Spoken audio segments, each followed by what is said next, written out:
లో పరిశ్రమల రాకకు బ్రాండ్ చంద్రబాబే ఉపయోగపడుతుందని పరిశ్రమల శాఖ మంత్రి టీజీ భరత్ అంటున్నారు. ప్రస్తుతం రాష్ట్రంలో గత 5 ఏళ్లుగా జరిగిన పరిశ్రమల విధ్వంసానికి సంబంధించి ఆయన అడిగి మరిన్ని వివరాలు తెలుసుకుందాం. అదేవిధంగా రానున్న రోజుల్లో ఎటువంటి పరిశ్రమలు రాష్ట్రానికి వచ్చేందుకు ఆయన కృషి చేయబోతున్నారో ఆయన అడిగి తెలుసుకుందాం. సార్ చెప్పండి. పేరుంటేనే వస్తాయి పరిశ్రమలు. అదే సమయంలో గత 5 ఏళ్లలో జరిగిన విధ్వంసాన్ని మళ్ళీ రెక్టిఫై చేయడానికి ఏం చేయబోతున్నారు? ఫస్ట్ థింగ్ ఈజ్ ఈరోజు రివ్యూ మీటింగ్ సార్తో జరిగినప్పుడు బెస్ట్ ఇండస్ట్రియల్ పాలసీ, ఇండియాలో బెస్ట్ ఇండస్ట్రియల్ పాలసీ మనది అనే విధానం మీరు వర్కౌట్ చేయాలా అని చెప్పి క్లియర్ ఇన్స్ట్రక్షన్స్ ఇవ్వడం జరిగింది. ప్రిన్సిపల్ సెక్రటరీ గారు కానీ నేను కానీ we're going to work very hard. అన్ని స్టేట్స్తో కంపేర్ చేసి ఏ రకంగా అయితే బెనిఫిట్ ఉంటుంది, ఇండస్ట్రీస్కి ఏ రకంగా బాగుంటుంది, కొత్త విధానాలు ఉట్టి అంటే వాళ్ళేదో 20% ఇస్తే మేము 25% ఇచ్చేది అనేదే కాకుండా ఒక డిఫరెంట్ అప్రోచ్తో మనము ఇక్కడ తేవాల.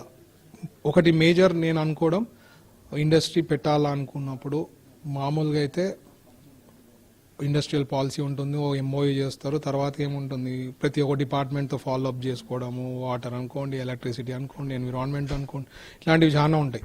అట్లా కాకుండా రియల్గా ఇండస్ట్రీ డిపార్ట్మెంట్ వాడు ఇండస్ట్రీ పెట్టినప్పుడు హీ షుడ్ ఓన్లీ హ్యాండిల్.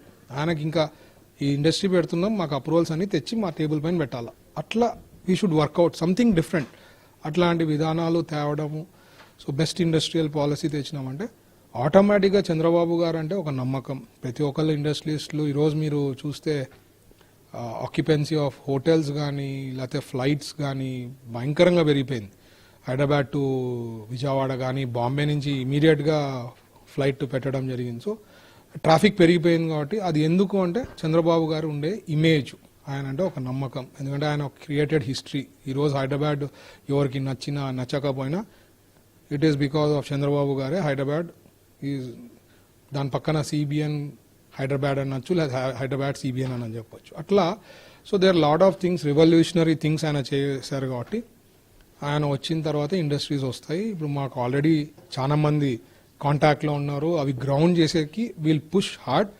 అది కాకుండా నేను అన్నట్టు ఎంఓఈస్ ఏమైతే చేశామో లాస్ట్ 10 yearsలో అవన్నీ మోర్ దెన్ 1000 crores పైన ఉండే ఇన్వెస్ట్మెంట్స్తో అందరితో కూడా యాజ్ అ మినిస్టర్ మేమే ఫాలో అప్లు చేసి ఉట్టి ఒక ఈమెయిల్ అదే కాకుండా ఫోన్లు చేసి వాళ్ళతో ఫాలో అప్ చేసి వాళ్ళని పిలిపించుకొని వాళ్ళకి ఏ రకంగా మనం సపోర్ట్ ఇవ్వగలుగుతామో చూసి, సో ఇట్లాంటివన్నీ మనం క్రియేట్ చేసి కాన్ఫిడెన్స్ బిల్డ్ చేసినామంటే ఆటోమేటిక్గా ఇండస్ట్రీస్ వచ్చే గొప్ప అవకాశం ఉంది. అండ్ ఇదే కాకుండా చంద్రబాబు గారు ఈరోజు ఒక క్లారిటీగా ఏం చెప్పారంటే స్కిల్ డెవలప్మెంట్ సెంటర్స్ అనేది ప్రతి డిస్ట్రిక్ట్లో పెట్టాలా. అండ్ ఈ స్కిల్ డెవలప్మెంట్ నుంచి అడ్వాంటేజెస్ లోకల్స్కి, ఒకవేళ అక్కడ ఇండస్ట్రీ ఏదైనా వచ్చిందంటే లోకల్స్కి ఎక్కువ వచ్చేదానికి జాబ్ ఆపర్చునిటీస్ ఉంటాయి. కాబట్టి స్కిల్ డెవలప్మెంట్ సెంటర్స్ ప్రతి ఒక్క డిస్ట్రిక్ట్లో పెట్టి తీరాల్సిందే. దాని టువర్డ్స్ వర్కౌట్ చేయండి అని చెప్పడం జరిగింది.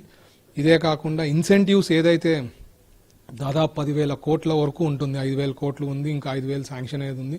దీనికి కూడా ఒక 4 waysతో వర్కౌట్ చేయమని చెప్పి ఫైనాన్స్ డిపార్ట్మెంట్ వాళ్ళకి చెప్పడం జరిగింది. అవి కూడా అయినంత తొందరలో మనము అవి ఇన్సెంటివ్స్ కానీ క్లియర్ చేయగలిగిన లార్జెస్ట్ ఎంప్లాయ్మెంట్ క్రియేషన్ ఎంఎస్ఎంఈల ద్వారా జరుగుతుంది. వాటికి ఇన్సెంటివ్స్ ఇస్తా ఉంటున్నారు. దీంతో పాటు ఇంకేమైనా అదనంగా అంటే ఎలక్ట్రిసిటీ కానీ ఇటువంటి చిన్న ఇండస్ట్రీస్ కాబట్టి సో ఖచ్చితంగా అదే చెప్తున్నా. ఇండస్ట్రియల్ పాలసీ అనేది కొత్తది వచ్చినప్పుడు ఈ ఎలక్ట్రిసిటీ ఇవన్నీ కూడా డిఫరెంట్ స్టేట్స్తో ఏ రకంగా క్యాపిటల్ సబ్సిడీస్ కానీ ఇవన్నీ కూడా ఉన్నాయో ఆ రకంగా ఇక్కడ కూడా సపోర్ట్ చేస్తాము. ఇండస్ట్రియల్ జోన్స్ని కూడా శ్రీ సిటీ ఏ రకంగా ఈరోజు ప్రతి ఒక్కరు Sri city is one of the best industrial zone అంటారు, దాని ఈక్వల్గా మన ఇండస్ట్రియల్ జోన్స్ను డెవలప్ చేసే దాంట్లో ఉంటాం. చంద్రబాబు గారు పీపీపీ మోడల్కి ఎక్కువ ప్రోత్సాహం ఇచ్చారు, అది కూడా చేయమని చెప్పడం జరిగింది. లాస్ట్ 5 yearsలో మీరు నమ్మరు, దాదాపు ఏపీఐఏసీ ల్యాండ్ని 1800 ఎకరాలని హౌసింగ్ కింద డిస్ట్రిబ్యూట్ చేసేసారు లాక్కొని. అది ఎక్కడ ఉండదన్నమాట. ఇండస్ట్రీస్ కోసం ఏపీఐఏసీ ల్యాండ్ ఉంటే దాన్ని తీసుకోపోయి చేయడం. సో ఇట్లాంటి దారుణంగా వాళ్ళు చేసినారు కాబట్టి ఇండస్ట్రీస్లు భయపడిపోయినారు వాళ్ళు. ఎందుకంటే ఆయన వచ్చిన వెంటనే పీపీఎల్ క్యాన్సిల్ చేయడము, సోలార్ది ఎక్కడ లేనిది పీపీఏ క్యాన్సిల్ చేస్తే నరేంద్ర మోడీ గారు కూడా పిలిచి నాకు తెలిసి వాళ్ళకి హెచ్చరించడము, సీరియస్గా మాట్లాడడం జరిగింది. సో ఇట్లాంటివి ఆయన థాట్ ప్రాసెస్ వాళ్ళ విధానం ఎట్లుండేదంటే మేమెందుకు వాళ్ళకి మాట్లాడాలా, మేమెందుకు బొకేలు ఇవ్వాలా, మేమెందుకు రెడ్ కార్పెట్ వెల్కమ్ చేయాలా, మాకు అవసరం లేదు, మేము పెట్టాము, ఫ్లైట్స్ చూడము, హోటల్ బుకింగ్ వాళ్ళకి ఇష్టం ఉంటే వాళ్ళు వస్తారు, అంతేగాని మేమేం లేదు. సో వాళ్ళ పాలసీ అట్లా ఉండింది, మా పాలసీ అట్లా కాదు. మేము మాట్లాడతాం, మేమే ఫాలో అప్ చేస్తాం, వాళ్ళకి ఏం ఇష్యూస్ ఉన్నాయో మేము ట్రై చేస్తాం సార్ట్అవుట్ చేసేకి. ఇంకోటి చంద్రబాబు గారు మినిస్టర్లు కానీ, ఎమ్మెల్యేలు కానీ, ఎంపీలు కానీ ఎవరికి కూడా he will not tolerate indiscipline. అంటే వాళ్ళకి ఏదైనా ఇండస్ట్రీస్లకి బెదిరియడం కానీ ఓవర్గా పోవడం ఏమన్నా ఉందంటే హెడ్ ఆఫ్ ది స్టేట్ వచ్చి మన చంద్రబాబు గారు. సో ఈ విల్ నాట్ లైక్. సో కింద వరకు అందరూ కూడా పర్ఫెక్ట్గా నీట్గా డిసిప్లిన్గా ఉంటారు. కాబట్టి నాకు తెలిసి ఒక ఫ్రెండ్లీ అట్మాస్ఫియర్ వచ్చిందంటే ఖచ్చితంగా we will have lot of industries. Decentralisation of డెవలప్మెంట్లో భాగంగా ఇండస్ట్రీస్ని స్టేట్ వైడ్గా డిస్ట్రిబ్యూట్ చేయడంలో ఎటువంటి చర్యలు తీసుకుంటారు చేయమని చెప్పి సార్ చెప్పారు ఈరోజే.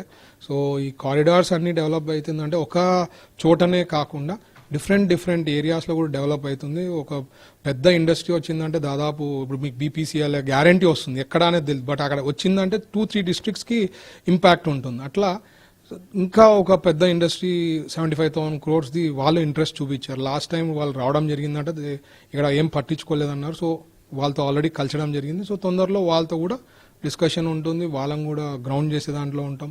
ఇట్లా ఏమేమి పాసిబిలిటీస్ ఉన్నాయో అవన్నీ తెస్తాం.